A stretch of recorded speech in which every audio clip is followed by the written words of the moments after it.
রাধে রাধে বন্ধুরা, রাধারানীর পরিবারে তোমাদের স্বাগত। দেখো, জন্মাষ্টমী চলে যাওয়ার পরে 15 দিন পরেই আসে রাধা অষ্টমী। তো আজকে হলো সেই রাধা অষ্টমী। তো রাধা অষ্টমীর দিন আমি সারাদিন কিভাবে পালন করলাম আর রাধারানীর জন্য আমি কি কি ভোগ তৈরি করলাম সেটাই তোমাদের সামনে কিছুটা মুহূর্ত তুলে ধরলাম। তো সকাল সকাল আমি ঘুম থেকে উঠে প্রথমেই স্নান পুজো করে গোপুসোনাকে ভোগ দিয়ে তো এরপরে আমি রান্নাঘরে চলে এলাম। প্রথমেই এসে আমি রাধারানীর জন্য পায়েস তৈরি করে নিলাম। দেখো, পায়েসটা কিন্তু আমার হয়েও গেছে। এখনই আমি দিয়ে দিলাম বাতাসা আর মিষ্টি। বাতাসা দিয়ে আর মিষ্টি দিয়েই কিন্তু পায়েসটা আমি সবসময় তৈরি করি, তাহলে এর কালারটাও দেখতে ভালো হয়, এর টেস্টটাও কিন্তু দ্বিগুণ আসে। এরপরে দেখো, আমি দিয়ে দিলাম কিছুটা ড্রাই ফ্রুট আর দিয়ে দেবো 2-3 চামচ গুঁড়ো দুধ। এখন দেখো, পায়েসটা কিন্তু আমার হয়ে গেছে। পায়েসটা নামিয়ে আমি অন্যদিকে কড়া বসিয়ে 5 রকমের ভাজা তৈরি করে নেব। তো এই ভাজার মধ্যে আছে আলু, পটল, কাঁকরোল, বেগুন আর গাঠি কচু। এই 5 রকমের ভাজা আমি রাধারানীর ভোগে নিবেদন করেছি। তো রাধারানীর ভোগের জন্য দেখো, প্রথমে আমার কাঁকরোল আর আলু ভাজা বসিয়ে দিয়েছি। আমি অত কিছু নিয়মকানুন জানি না, তোমাদের আগেই বলেছি। এই ভিডিওর মধ্যে যদি আমার কোনো ভুল ত্রুটি হয় আমাকে তোমরা ক্ষমা করে দিও। আর গোপসোনা আর রাধারানীর কাছে সে তো আমি আগেই ক্ষমা চেয়ে নিয়েছি, তোমাদের কাছেও আমি ক্ষমা চেয়ে নিলাম। আমার ভুল হলে তোমরা আমাকে ক্ষমা করে দিও। আর এইভাবেই আমি রাধারানীর সমস্ত ভোগের আয়োজন একার হাতে তৈরি করে নিলাম। বলতে বলতে দেখো, আমার 2 রকমের ভাজাও হয়ে গেছে। রাধা অষ্টমীতে অনেকেই শুকনো ভোগ দেয়, কিন্তু আমি অন্নভোগ দেই, কারণ প্রথম থেকেই আমি রাধারানীকে অন্নভোগ দেই। এজন্য নতুন করে আমি নিয়ম আর চেঞ্জ করতে চাই না। দেখো, কথা বলতে বলতে আমার বেগুন ভাজাও কিন্তু হয়ে গেল। এইভাবে আমি সব ভাজাগুলো ভেজে নেব এক এক করে। দেখো, এখন পটল ভাজাও বসিয়ে দিলাম। আজকে আমার শরীরটা একদম ভালো ছিল না, প্রচণ্ড ঠান্ডা লেগে গলাটা বসে গেছিলো, তাই মাঝে মাঝে গলার ভয়েসটা একটু অন্যরকম শোনাচ্ছে, তোমরা সেটা অ্যাডজাস্ট করে নিও। দেখো, সব ভাজাগুলো আমার কমপ্লিট। এখনই আমি প্রথমে কড়াতে তেল দিয়ে জিরে ফোড়ন, লঙ্কা আর তেজপাতা ফোড়ন দিয়ে আলুর দমটা তৈরি করে নেব। তার জন্য আমি আলু দিয়ে দিলাম আর দিয়ে দেব সামান্য লবণ আর হলুদ দিয়ে আলুটাকে বেশ লাল লাল করে ঢেকে ভেজে নেব, তাহলে আলুটাও সিদ্ধ হয়ে যাবে। আর আমি এই আলুটা যে মশলাটা দিয়ে তৈরি করব সেটা আমি আগে থাকতেই পেস্ট করে রেখেছি। তার মধ্যে আছে লঙ্কা, জিরে, ধনে আর আদা, টমেটো, কিছুটা বাদাম, মগজ, এই দিয়ে ভালো করে পেস্ট করে রেখেছিলাম। সেই মশলাটা দিয়ে আর একটুখানি হলুদ গুঁড়ো দিয়ে ভালো করে কষিয়ে নেব।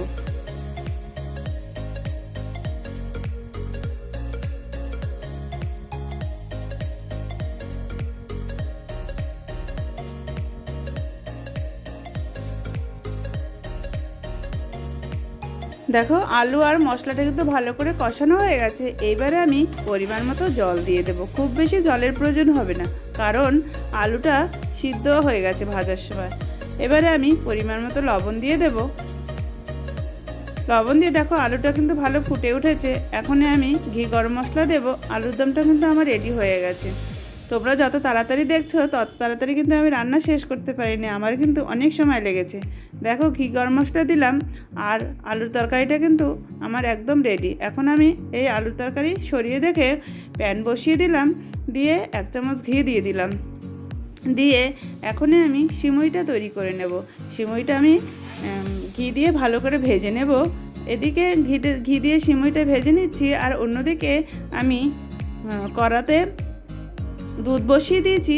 দুধ ফুটে উঠলে আমি চিনি দিয়ে দুধটাকে ভালো করে ফুটিয়ে নিতে হবে। আর সিমইটাও এদিকে ভাজা হয়ে যাচ্ছে। এবার সিমই ভাজা হয়ে গেল, আর এদিকে আমি চিনিও দিয়ে দিলাম দুধে। দেখো, দুধ আর চিনি ফুটে উঠলে এবার সিমই ভাজাটা আমি দিয়ে দেব।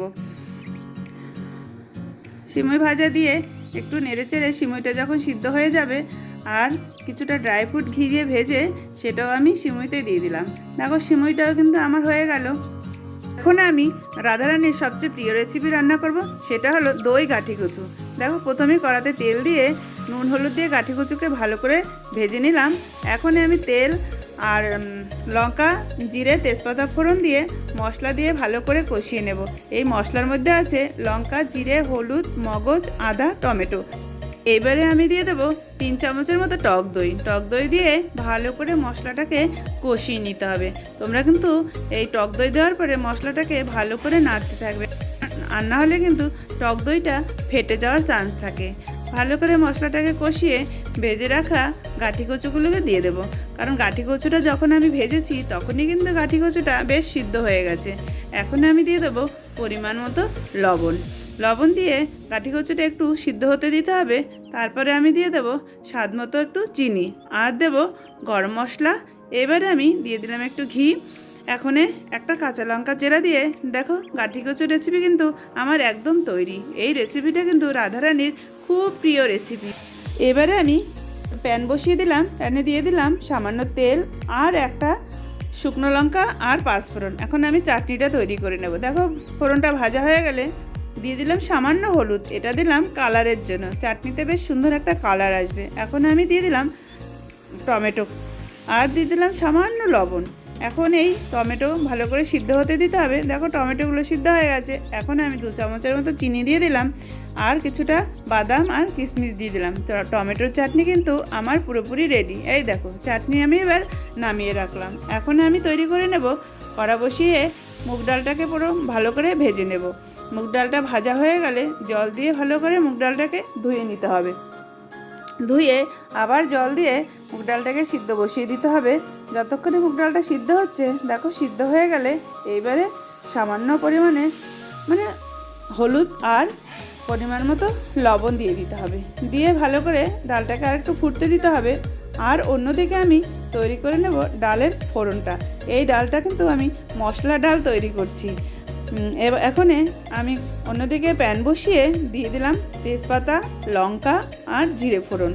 ফোড়নটা ভাজা হয়ে গেলে আমি দিয়ে দেব কিছুটা কাজু বাদাম আর কিশমিশ, আর দেব 3-4টে কাঁচা লঙ্কা চেরা। এইবারে কিছুটা আদা বাটা দেব আর সামান্য ভাজা মশলা দেব। দিয়ে ভালো করে মশলাটাকে কষিয়ে নেব। কষিয়ে এবারে ডালের মধ্যে আমি এই মশলাটা দিয়ে দেব। দেখো মশলাটা কিন্তু আমার রেডি। এখন আমি মশলাটাকে ডালে দিয়ে দিলাম। হয়ে গেল আমার মশলা ডাল। এটা কিন্তু ভেজ ডালের মতোই রেসিপি, শুধু সবজিটা বাকি আছে। সবজিটা আমি দেইনি, শুধু মশলা দিয়ে আমি তৈরি করলাম, তাই এটার নাম হয়ে গেল মশলা ডাল। এবারে আমি পরিমাণ মতো চিনি দিলাম আর গরম মশলা দিলাম। নামানোর আগে ঘি দিয়ে হয়ে গেল আমার মশলা ডাল রেডি। এইভাবে আমি ডাল তৈরি করে নিলাম। দেখো ডালের রেসিপি কিন্তু আমার পুরোপুরি রেডি। এখন আমি পোলাওটা তৈরি করে নেব। তার জন্য আমি প্রথমে কড়াতে সাদা তেল দিয়ে দিয়েছিলাম আর দিয়ে দিলাম পরিমাণ মতন কিছুটা ঘি। এইবারে আমি দিয়ে দেবো 3-4টা তেজপাতা আর দিয়ে দেবো গরম মশলা। গরম মশলার মধ্যে আছে দারচিনি, এলাচ আর লবঙ্গ। এবার ভালো করে ভাজা হয়ে গেলে আর দেবো কিছুটা গ্রেট করা আদা। এবারে আদা সব মশলা ভালো করে ভাজা করে আগে থাকতে ধুয়ে রাখা গোবিন্দভোগ চাল সেটা দিয়ে ভালো করে ভেজে নেব। একটু ভেজে দিয়ে দেব পরিমাণ মতো লবণ দিয়ে এবার আরেকটু নেড়ে চেড়ে আমি এখানে 2 বাটি চাল নিয়েছিলাম, তার জন্য আমি 4 বাটি জল দিয়ে ভালো করে এবার ঢেকে দেব। ঢেকে দিয়ে দেখো চালটা কিন্তু আমার সিদ্ধ হয়ে গেছে, পোলাও কিন্তু আমার রেডি হয়ে গেছে। এখন একটু নেড়ে চেড়ে দিয়ে দেবো বেশ খানিকটা চিনি। যেহেতু পোলাওটা একটু মিষ্টি মিষ্টি হয়, সেটা তোমাদের যার যেরকম পছন্দ সেরকম চিনি দেবে। এখন আমি দিয়ে দিলাম কিছুটা গরম মশলার গুঁড়ো দিয়ে এবার আমি দেবো বেশ খানিকটা ঘি দিয়ে ভালো করে আমি নেড়ে চেড়ে নেব। নিয়ে অন্যদিকে আমি প্যান বসিয়ে দিয়েছি, দিয়ে দিলাম 1 চামচ ঘি আর কিছুটা ড্রাই ফ্রুট আমি ভালো করে ভেজে নেব। এই দেখো ঘি দিয়ে দিলাম আর কাজু আর কিশমিশ। এবার আমি ভালো করে একটু ভেজে এই ড্রাই ফ্রুটটা আমি পোলাওর মধ্যে দিয়ে দেবো। পোলাওর মধ্যে দিয়ে ভালো করে মিশিয়ে নেব। তো হয়ে গেল আমার পোলাও রেডি। এইভাবে আমি পোলাও তৈরি করে নিলাম। এবারে আমি তৈরি করে নেব অন্নটা হয়ে গেলে তারপরে আমি লুচিটা ভেজে আমি ভালো করে আবার পরিষ্কার হয়ে স্নান করে নেব। নিয়ে ভালো পরিষ্কার জামা কাপড় পরে আমি পুজোয় বসে যাব। দেখো আমার অন্ন হয়ে গেছে। এবার অন্নটা আমি নামিয়ে নেব, লুচিটাও এবার ভেজে নেব। হয়ে গেল। তো চলো এবার আমরা পুজোয় বসে যাই। প্রথমে আমি অভিষেক করিয়ে নেব আমি পুজোয় বসে গেলাম। প্রথমেই আমি অভিষেক করিয়ে নেব। দেখো, রাধারানী আর গোপসোনা শ্রীকৃষ্ণকে ভালো করে অভিষেক করিয়ে নেব। তোমরা অভিষেক দেখতে থাকো। এই অভিষেকের মুহূর্তটা কিন্তু দারুণ লাগে দেখতে। যখন আমার রাধারানীর গায়ে দুধ, দই, পঞ্চামৃত দিয়ে যখন অভিষেক করানো হয়, দারুণ লাগে দেখতে। যখন মনে হয় দু চোখ ভরে শুধু দেখতেই থাকি। আজকে কত মিষ্টি লাগছে আমার রাধারানীকে, বলো তোমরা। Happy birthday Radharani. তো এইভাবে আমি আমার রাধারানী আর গোপসোনাকে অভিষেক করিয়ে নিলাম। তারপরে আমি ভালো করে পরিষ্কার করে তাদেরকে সুন্দর একটা ড্রেস পরিয়ে নেব। আজকে আমার রাধারানীর জন্য আমি নিজের হাতে একটা ড্রেস তৈরি করেছি। সেটা হলো পিঙ্ক ড্রেস। পিঙ্ক কালারের ড্রেস পরে আজকে আমার রাধারানীকে কেমন লাগবে তোমরা কিন্তু কমেন্টে জানাবে। এই দেখো, আমার কিন্তু অভিষেক পর্ব প্রায় শেষের মুহূর্তে। তারপরে আমি সুন্দর করে পরিষ্কার করে নিজের হাতে রাধারানী যেরকম সাজতে চায় আমি তাকে সেই রকমভাবে সাজিয়ে তুলব। সে আমাকে যেমন বলবে, যেমন সাজতে চায় সেরকমই সাজবে। আমার তো করার কিছু নেই, সবই তাহার ইচ্ছা। রাধারানী যতটুকু আমাকে দিয়ে করায় ততটুকুই আমি করি। দেখো, এইবারে আমি রাধারানীকে আর শ্রীকৃষ্ণকে ভালো করে সাজিয়ে তুললাম। তোমরা দেখে বলো আমার রাধারানীকে এই পিঙ্ক ড্রেস পরে কেমন লাগছে। দেখো, এই যে আমার রাধারানী দেখতে কেমন লাগছে তোমরা বলো। তোমরা আমাকে কমেন্টে জানিও যে এই পিঙ্ক ড্রেস পরে শ্রীকৃষ্ণ রাধারানীকে কেমন লাগছে। এই যে দেখো গোপসোনা কত মিষ্টি লাগছে দেখতে, বলো। এবারে আমি রাধারানী গোপসোনাকে ভোগ নিবেদন করলাম। আমার পুজো কিন্তু অনেকক্ষণ আগেই হয়ে গেছে। তারপরে তোমাদেরকে আমি ভোগ দর্শন করালাম। ভোগ দর্শনে কিন্তু দুর্ভোগ কাটে। তোমরা সবাই ভোগ দর্শন করো। এইভাবে আমি রাধা অষ্টমী পালন করলাম। আমার যদি ভিডিওর মাঝে কোনো ভুল হয় তোমরা আমাকে ক্ষমা করো। আর তোমরা কে কীরকমভাবে রাধা অষ্টমী পালন করলো আমাকে তোমরা কমেন্টে জানিও। সকলে বলো রাধে রাধে।